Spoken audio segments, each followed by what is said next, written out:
Hello friends, my name is Reverend Thomas Harper. I am one of the associate pastors at St. Luke's United Methodist Church. And this is In It Together, our daily devotional video series where we are continuing to connect to one another even though we are physically separated. Here's a plant in my background to try to make me look more professional as a videographer. Don't know if it's really doing the job or not, but instead of just the white background, you get a plant. Today I wanted to talk to y'all about a spiritual discipline that has greatly benefited me, that I've been practicing for about 5 years now, ever since I left seminary. One of the last classes that I took in seminary was a pastoral self-care class. And I remember thinking not much about the class before I started. It was just going to be about how to take breaks and how to take care of yourself and so you don't burn out in ministry. It wasn't even a required course.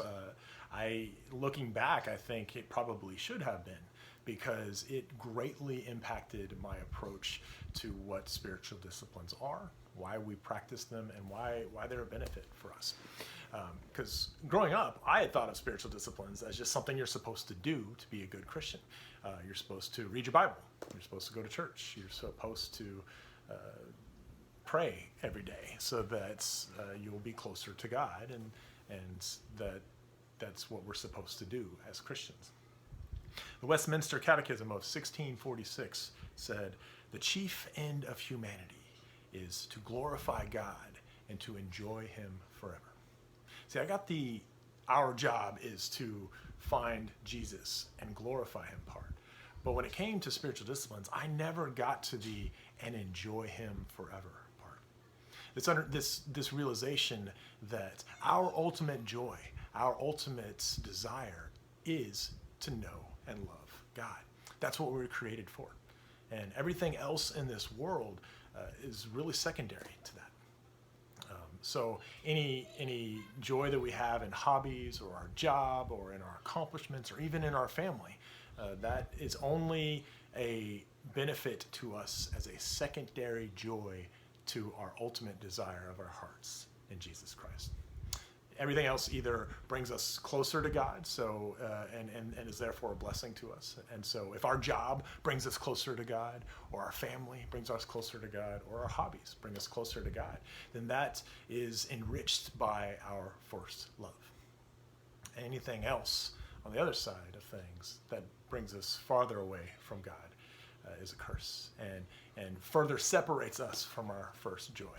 Takes God's rightful place on the throne in our hearts. And if you know how that works, that people put false gods in their life, then they find themselves robbed more and more of their relationship with God and thus joy in their life. And that's anything, friends.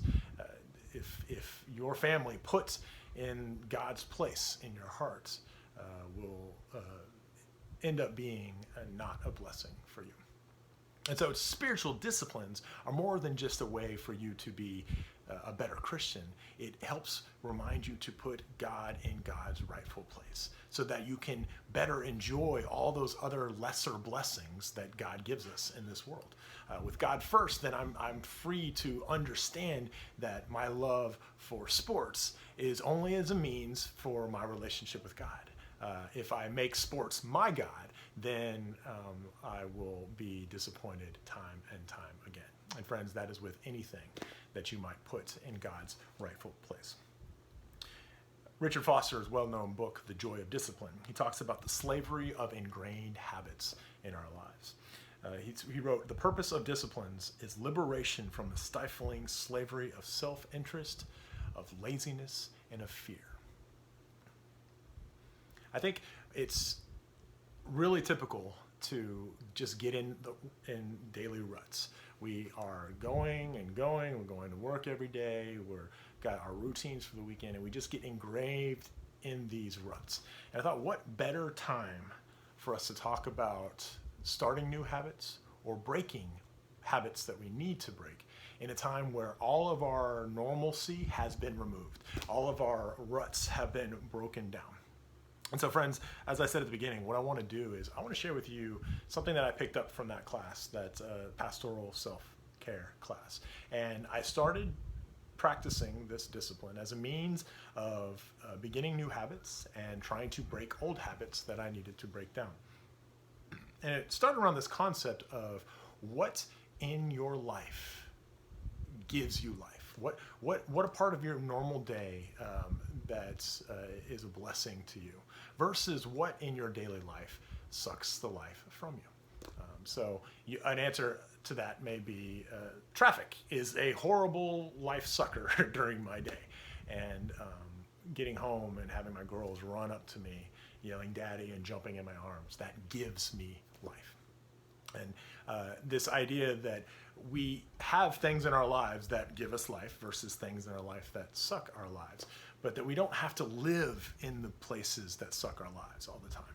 And so I think of, Facebook politics, that, yeah, it's there and I see it, but I don't have to live there. I can spend my time focusing on things that give me life and thus lead me closer to my first love, God. And so out of that, I came up with what I like to call my habits journal. Always wanted to be a journal person. Always wanted to write and keep a daily journal and have at the end of my life a big long list of books that I could go back to and read everything that was going on in my life. Here's the problem. I'm not very good at journaling. I'm not very good at sitting down and just writing about my day.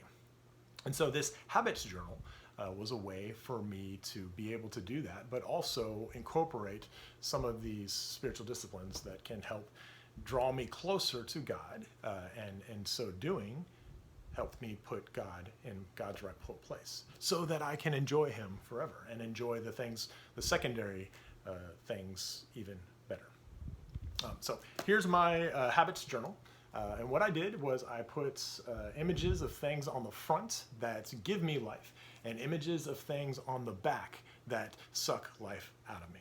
And then on the inside, what I would do is I would, on the left side of every page, I would put another image of something that brings me life, just as a visual reminder of things that I like and things that I want to be around. And so in here I see a bunch of pictures of my sports teams, Astros going to the World Series, got pictures of my wife, lots of pictures about how to eat healthy, how to stay in shape, and that sort of thing. And then on the right side, I write down 10 habits that I either want to form or to get rid of. It has been said that on average it takes more than 2 months before a new behavior becomes automatic. That's around 66 days. And so I just catered it to my life. Beginning back 5 years ago, I wrote, I want to learn Spanish. I never learned Spanish, but for several months, I was just in my free time practicing Spanish. I would write down things like, I want to work out 3 times a week. I want to read the entire New Testament. I want to read a new book every day. I want to stop drinking so much coffee and caffeine and putting limits on myself to kind of push back some of the things that can be damaging to me. And that became my habits journal. And over time, I saw that as I would put pictures of when my children were born, on date nights that my wife and I would go to, vacations, holidays, it would journal my life at the same time that I was practicing keeping God at the center of my life through either good habits or bad habits, or getting rid of bad habits. And in the end, I also wanted to kind of incorporate God into all of it. And so that God, you are a part of every aspect of my life, mental, physical, spiritual, emotional. And so what I would do at the end of each day on the left side of the page underneath whatever image I put, I would just do something that I call highs and lows. I would talk to God and say, God, here was my high point for the day. And God, here was my low point for the day. And I see you in both, but I want you to, I want to live in the high points, and I want to live with you. And so before I get out of here, it's real easy. You can just get any kind of journal, any kind of book that you want. This was just a plain book. And then you go around and you find pictures that give you life, and you find pictures that take life from you. And so, for example, this is a picture of a video game that I really like. This is, of course, Jesus, who is the center of my life. And here's a picture of sandals where my wife and I went on our honeymoon together. And on the back, I have a picture of meetings that can sometimes suck my life. I have a picture of pressure to succeed in my job. And then I have a picture of anxiety and things that the self-talk that I do to myself sometimes. And then we're done with things that suck our life because we don't want to focus on that. We spend the rest of our time putting pictures of things that give us life and things that bless us. So I have lots of pictures of my children. You can print stuff off the internet. And then on the right side of the page, I write down 10 habits that I'm currently either trying to form and to make part of my everyday life, or 10 habits that I am trying to break so that I can not be in danger of putting something in God's rightful place at the center of my heart and kind of bringing it all together. And so, friends, I hope that this rambling has maybe inspired you to start some new habits or to maybe break some old ones that you need to.